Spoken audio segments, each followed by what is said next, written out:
치유에 대한 예수님의 시각. 예수님께서는 치유를 병들고 죄 많은 이들을 향한 하나님 자비의 현시로 이해하셨습니다. 이 세상에 현존하는 하나님의 구원하는 사랑을 보여주셨습니다. 예수님의 치유 활동에 대한 이야기는 내 복음서 안에서 육체적 치유와 정신적 치유에 관련된 부분이 41번 기록되어 있습니다. 신약 성서에 41회가 기록되어 있다고 합니다. 예수님께서 메시아로서 당신 자신의 과업을 이해하는 데 있어서 치유 활동은 절대적인 것이었습니다.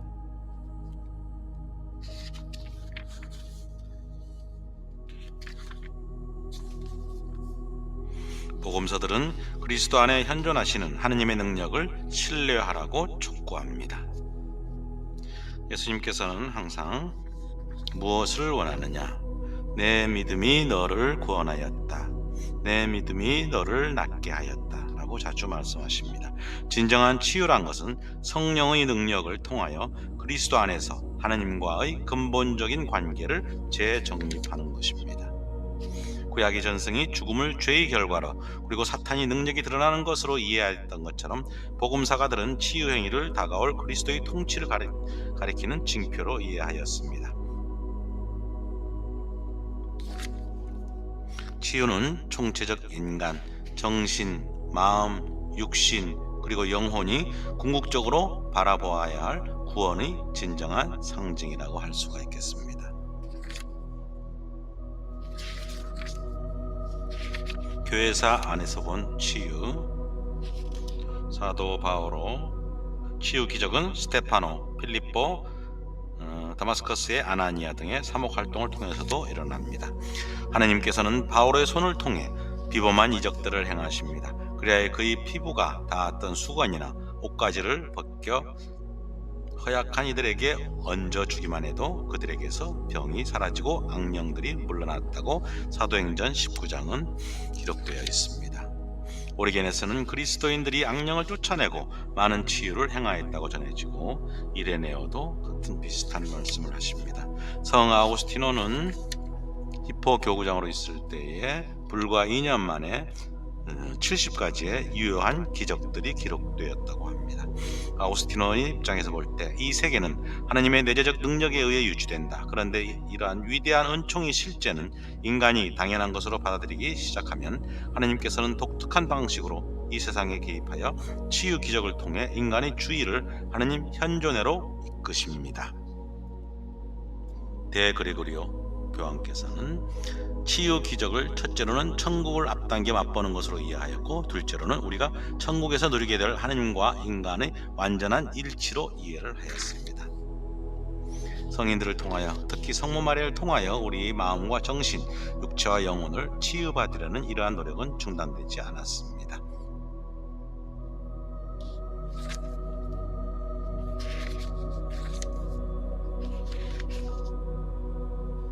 프란치스코 하비에르 정상적인 의료 행위에 의지하였으나 다수의 기적적 치유도 행하였다고 합니다. 글라라의 수도의 아시시 글라라는 치유 기도로 간질병, 나병, 그 외의 여러 가지 질병을 치유했다고 합니다. 필리포 네리 신부님도 가슴에 손을 얹고 그녀와 함께 치유를 하여서 기도해서 질병이 치유됐다고 합니다. 프란체스코 하비에르 죽어가는 어린아이 이마에 손을 얹고 성서 한 구절을 낭독한 뒤 기도를 바치면서 이마에 성호를 긋자 어린아이가 눈을 뜨고 미소를 짓더니 즉시 회복됐다는 기적의 치유의 기적도 있습니다. 성 빈첸시오 드 폴, 성녀 루이즈 드 마리악, 아기 예수의 성녀 데레사, 시에나의 성녀 카타리나, 그 외 금세계 여러 성인 성녀들에게서 치유의 기록이 있습니다.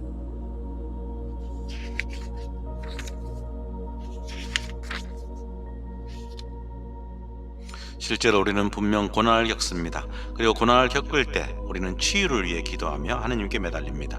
그리고 하나님께서는 무수한 방법으로 우리의 기도에 응답하십니다.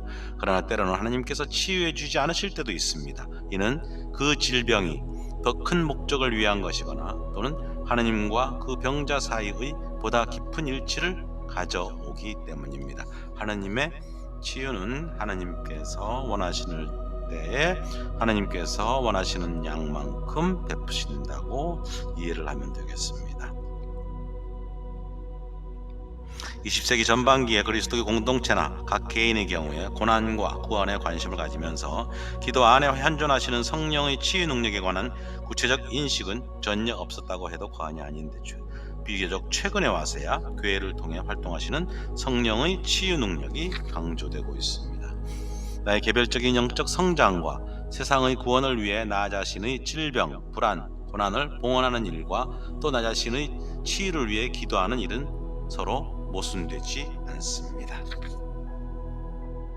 각각의 개별적 치유는 모든 그리스도인이 열망하고 있는 몸의 구원을 가리키는 은총입니다. 그러나 우리는 여전히 죽음과 고난을 겪어야 할 존재이며 죽음의 원인들, 질병과 고통 따위로부터 자유로울 수는 없습니다.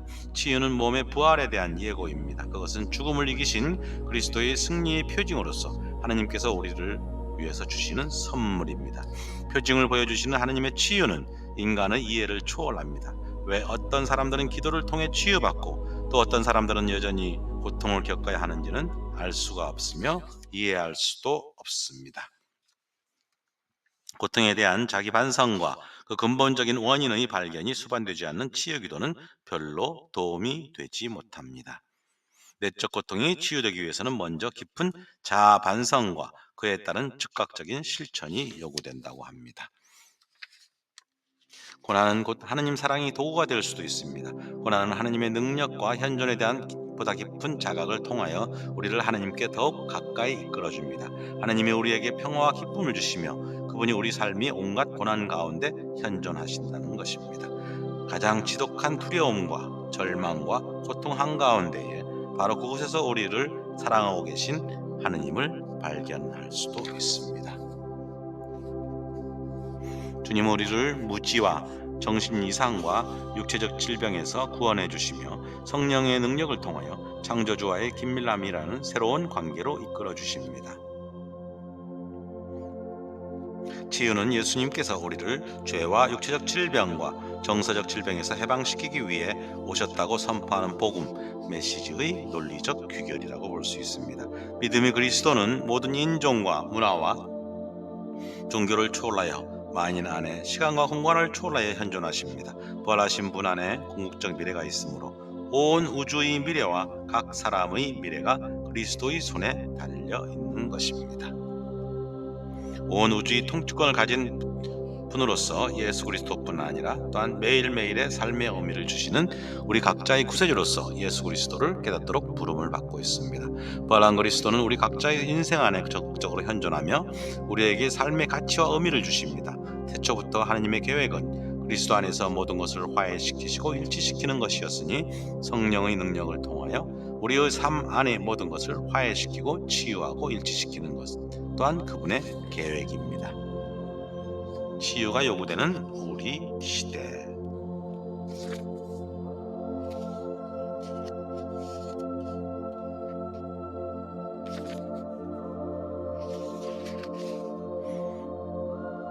내적 치유를 위한 기도는 소수의 전문적 치유자, 사제, 부제, 기도 모임의 지도자의 전유물이 아닙니다.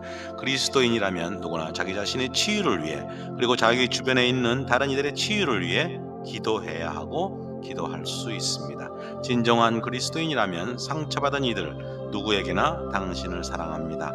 그리고 당신과 함께 기도하고 싶습니다라고 말할 수 있어야 합니다. 한 사람이라도 진정으로 도움을 줄 때 아픔을 겪고 있는 사람은 그만큼 자신의 고통을 대면할 의지와 용기를 얻을 수가 있습니다.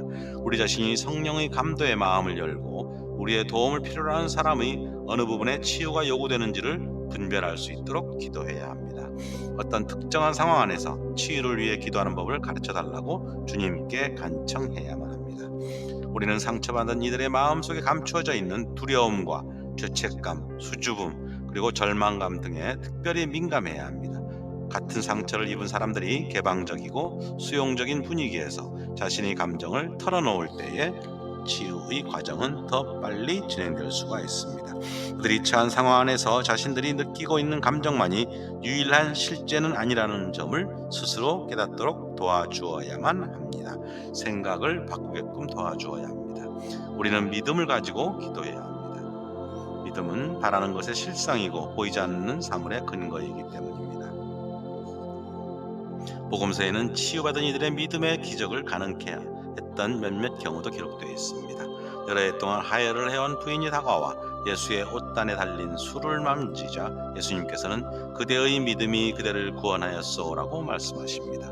중풍병자 동료들의 믿음은 오늘날 치유를 필요로 하는 이들에게 도움을 주려는 그리스도인들의 모험이 될 수 있습니다. 지붕을 뚫고 4사람 5사람이 중풍병자를 예수님 앞에 모셔갔죠. 하나님의 뜻에 열린 마음을 갖고 믿음과 열정 안에서 기도해야 합니다. 치유하시는 하나님 사랑에 우리는 내적 치유의 사목자로서 치유하시는 하나님 사랑의 도구입니다. 치유를 위한 10가지 기도 방법 다음 시간에 하나씩 해보겠습니다. 묵상 위주로 해서 몸이 아프신 거나 정신적으로 스트레스, 마음의 상처 있으신 분들 같이 나눠보도록 하겠습니다. 수고하셨습니다.